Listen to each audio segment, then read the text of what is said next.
आप ये क्या कर रही हैं? Don't tell me Mister Khan कि आपको ये भी नहीं पता। स्कैन कर रही हूँ। मैं नहीं चाहता कि आप फिर से कोई गड़बड़ करें। इस बार कोई गड़बड़ नहीं होगी मिस्टर खान। ओके, एक्चुअली मैं ये जो डिजाइन है उसको स्कैन कर रही हूँ और मैं इसे सर्च करूंगी, तो जो मेरा सॉफ्टवेयर है वो हमें बताएगा कि इससे मैचिंग कितने डिजाइन हैं, तो हमें कोई ना कोई क्लू मिल जाएगा।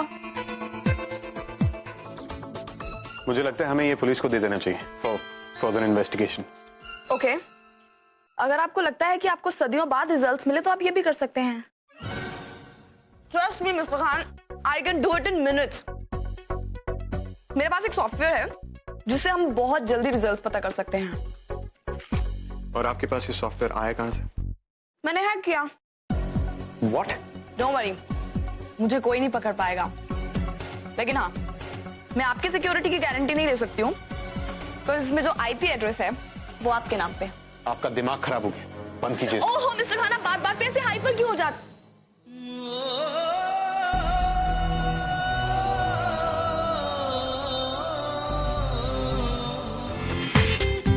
पूरा एपिसोड देखिए ZEE5 पर। हमने ऐसा कुछ नहीं कहा, लेकिन अजीब बात है ना, इस बारे में सिर्फ तुम्हें पता था, बाकी किसी को कुछ पता नहीं था। कभी कभी किसी चीज का एहसास हो जाता है ना। हो सकता है भाभी को ऐसा लगा हो कि ऐसा कुछ हुआ है। एहसास उस इंसान के लिए होती है जिस इंसान के लिए मोहब्बत होती है, दुश्मन के लिए नहीं।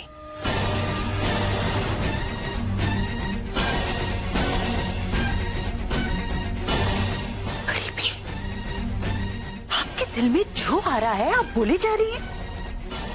आपको इस बात का एहसास भी है कि आपने मुझे क्या कुछ कह दिया?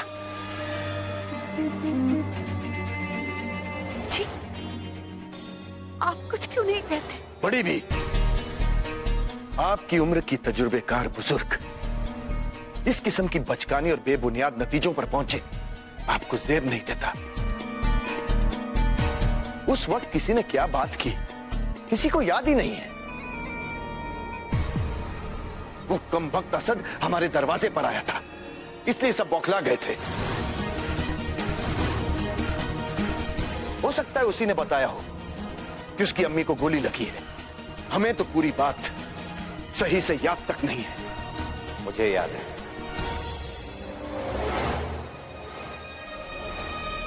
असद ने कहा हुआ एक एक लफ्ज मेरे जहन पे छप चुका है।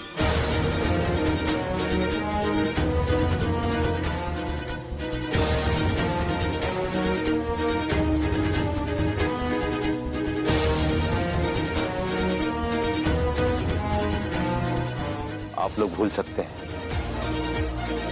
लेकिन जिस बाप का बेटा पहली बार उसके दरवाजे पे आया हो वो कभी नहीं भूल सकता। और मुझे नहीं याद पड़ता कि असद ने कभी ऐसा कहा था कि दिलशाद पे गोली चलाई गई है। मुझे याद नहीं पड़ता कि उसने ये भी कहा था कि दिलशाद पर हमला हुआ है।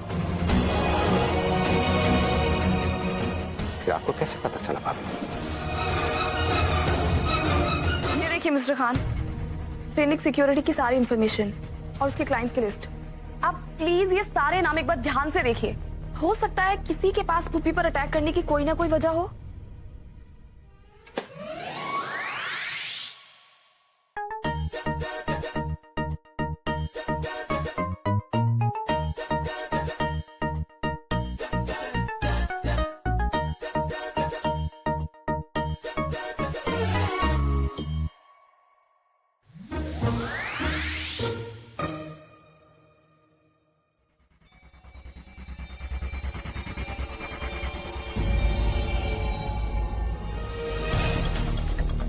ध्यान से लिस्ट चेक कीजिए मिस्टर खान।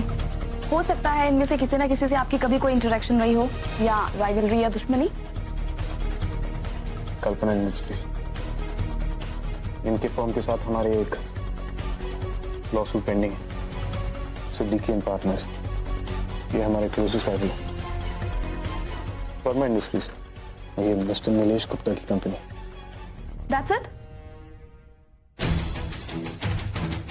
तो मिस्टर खान, हमें जल्दी से जल्दी इन चारों कंपनीज के ओनर्स के साथ इंटरेक्शन करनी चाहिए और इन्वेस्टिगेशन शुरू करनी चाहिए। आई एम श्योर हमें कुछ ना कुछ जरूर पता चलेगा।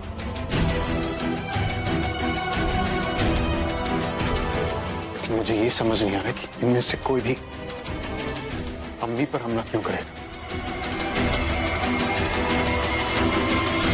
नहीं अयान, मुझे ठीक से खाना बनाना भी नहीं आता। वो तो बस मैंने ऐसे ही नुज़त को बोल दिया था मेरा नाम डालने के लिए, ये सोच के कि अब मुझे भी घर का सारा काम सीख लेना चाहिए। पर अब क्या फायदा। ऐसा नेक ख्याल आपके दिमाग में आया तो उस पर अमल तो कीजिए। अब देखिए, एक बार आप ये कॉम्पिटिशन जीत गई ना तो अल्लाह की कसम दूर दूर से रिश्ते आएंगे आपके लिए, वादा है ये मेरा।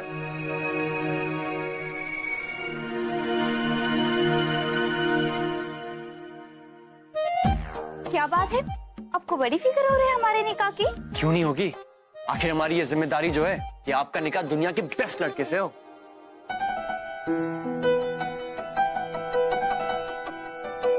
हमें दुनिया का बेस्ट लड़का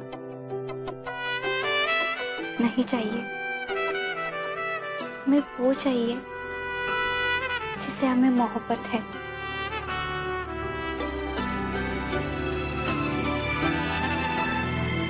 अयान, हमें आप चाहिए।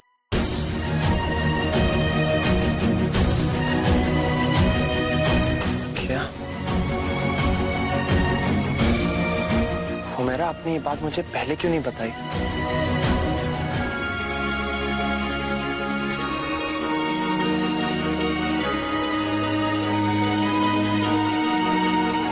आँख हो गई हुमैरा बेगम। क्या हुआ हुमैरा? फिलहाल चलिए, हम आपकी मदद कर देंगे। और देखिए, कंपटीशन से पहले आप ऐसा खाना बनाने लग जाएंगी कि लोग अपनी उंगलियां तो छोड़ो, बाकियों की भी उंगलियां चाटने लग जाएंगे। लेकिन अयान, लेकिन कुछ नहीं, आप इस कंपटीशन में पार्ट ले रही हैं, बस इतना तो आप कर ही सकती हैं हमारे लिए। ओके। ये हुई ना जिंगोटे वाली बात। चलिए चलिए चलिए, बहुत काम बाकी है। आपके लिए कुछ भी करूंगी अयान, कुछ भी। राशिद मियां दिलशाद को मिलने गए और ये बात तुम मुझे अब बता रहे हो? जी मैं आपको फोन करने ही वाला था, लेकिन मेरा बैलेंस खत्म हो गया। कम वक्त हमारे बाहर से कहीं से फोन नहीं कर सकते थे क्या?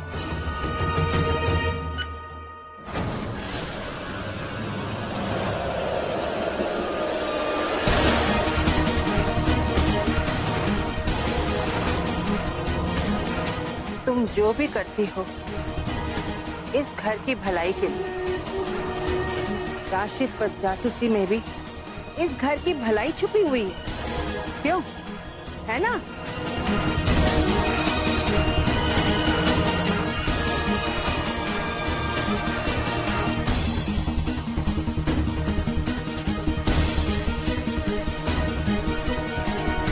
तुम दूसरों को बेवकूफ बना सकती हो, लेकिन हमें नहीं।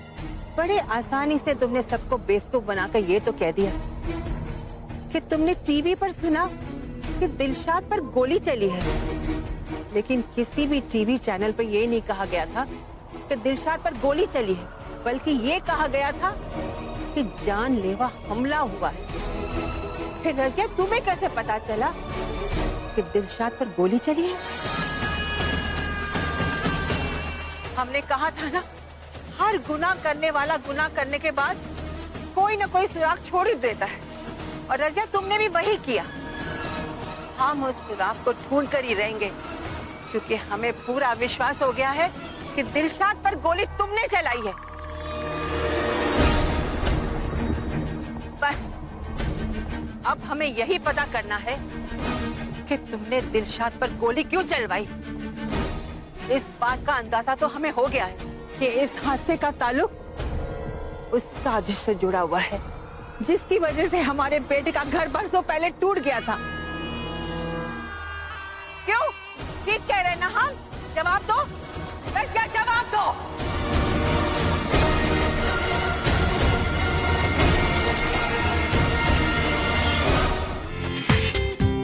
पूरा एपिसोड देखिए ZEE5 पर।